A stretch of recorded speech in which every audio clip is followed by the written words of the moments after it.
بریم برای پیاده روی بعدی. همونطور که میبینید کلا سطح شهر آماده ورود به سال نو میلادی و کریسمس هست.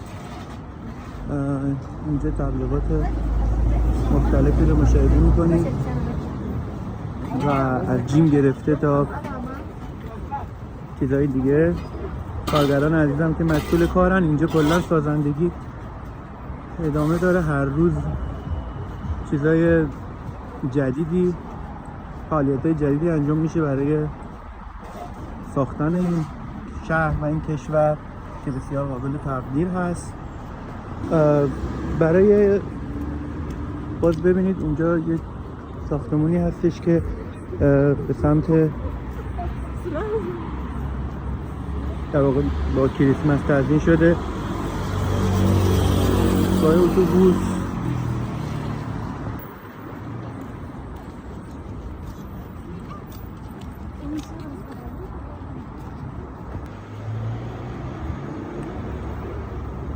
مغازه های شیک این منطقه رو میبینید، صورت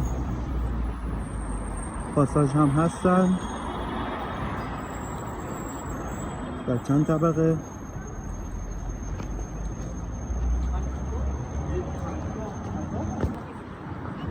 این بچه خوشگل عجیب دوست داشتنی بود.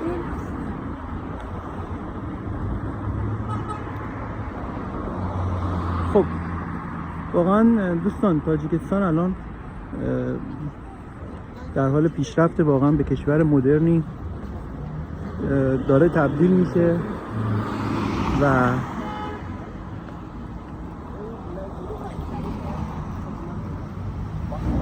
بسیار آینده درخشانی داره با اقداماتی که داره انجام میشه.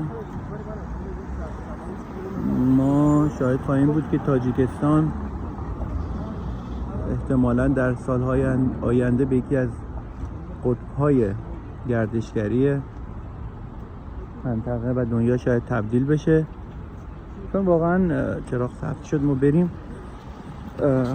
چون واقعاً اینجا اهمیت میدن به سازندگی و به پیشرفت و هر چیزی که فکر بکنید میتونه کمک کنه به مردم یک کشور و از اون بافت سنتیش البته برقرار هست که ارزشمندم هست. در یه جاهایی ترکیبی از مدرنیته و سنت‌های قدیمی رو اینجا کلا میبینیم که میتونه به زیبایی شهر کمک بکنه.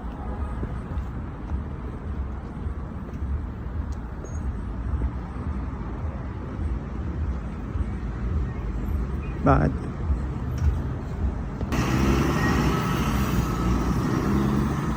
هتل رومی که از هتل‌های معروفه که ایرانی‌ها هم اینجا کم و بیش هستن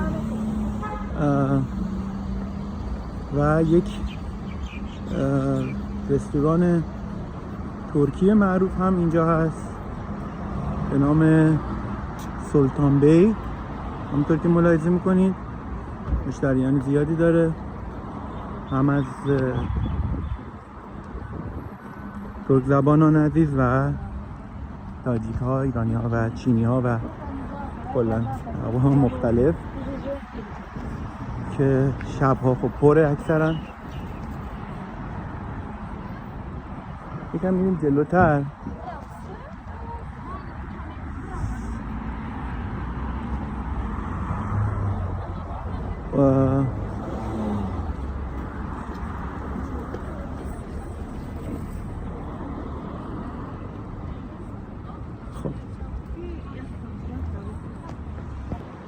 باز هم یکم مغازه ها رو ببینیم.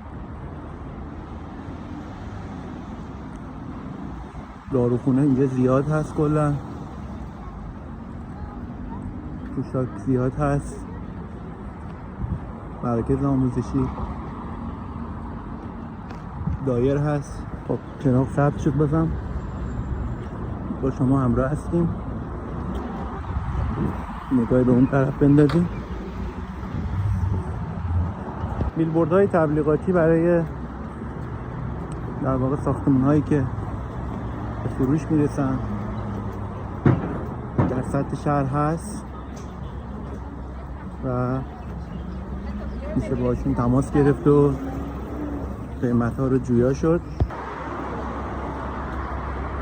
همچنان این تصاویر که بخشی از پروژه های فعلی و آینده تاجیکستان هستن رو میبینید.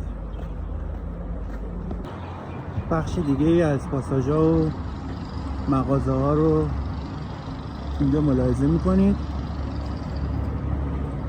همشون خیلی شیک و مدرن ساخته شدن که جلوه خوبی به شهر دوشنبه میبخشه.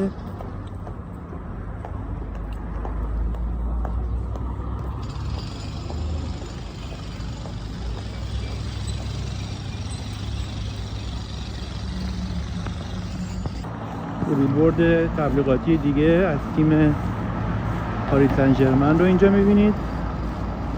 خب از اون منطقه خلوت اومدم اینجا منطقه صدبرگ.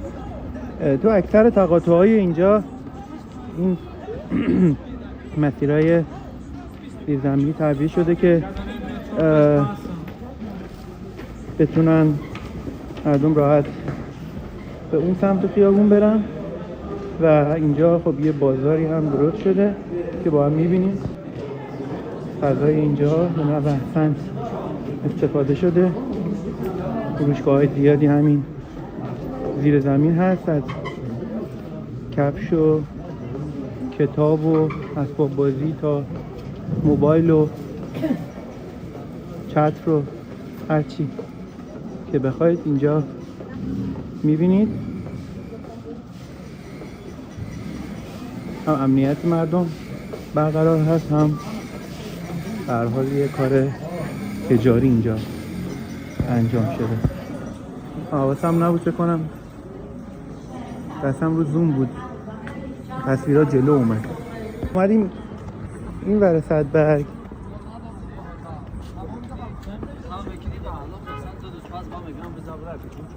این میدونی که اونور میبینید، دانشگاهی که اونور هست و خب مرکز اصلی خرید و بازار موبایل. بریم جلو، با من همراه باشید.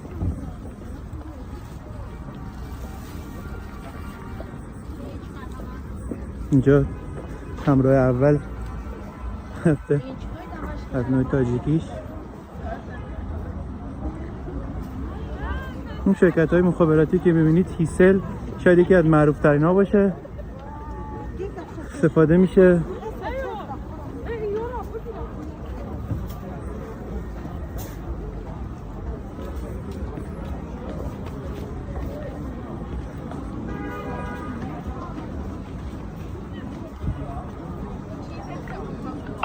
پاساژی که اینجا میبینید پاساژ اصلی موبایل و لپتاپ و ایناست که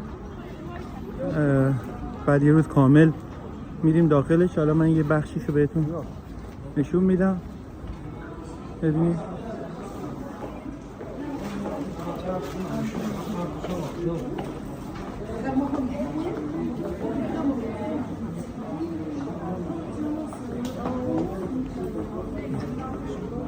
موبایل ها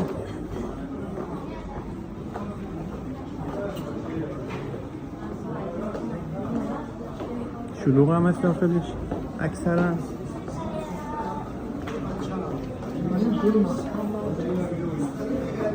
بعد یه روز کامل در مورد قیمت ابزارهای الکترونیک ما اینجا صحبت میکنیم. ببینید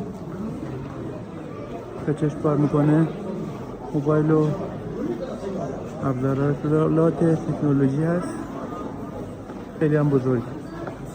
فروشی رد شیم.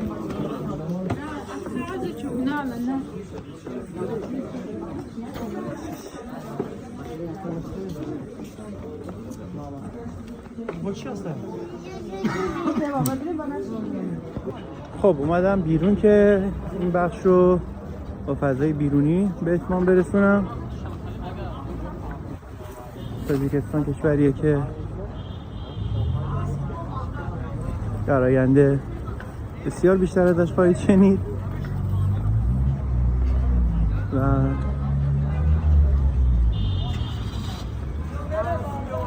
امیدوارم که این شهر و مردمش همچنان در حال بهتر شدن و به سمت موفقیت پیش برن. ممنونم که با من در این ویدیو همراه بودید.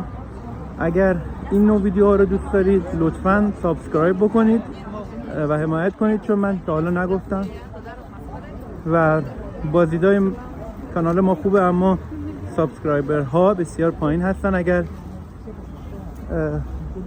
میبینید و حمایت کنید که بسیار ممنون میشم. اون وقت تازه ببینید چه خبر هست، حالا اون تو بخش بعدی بهتون تقدیم میکنم.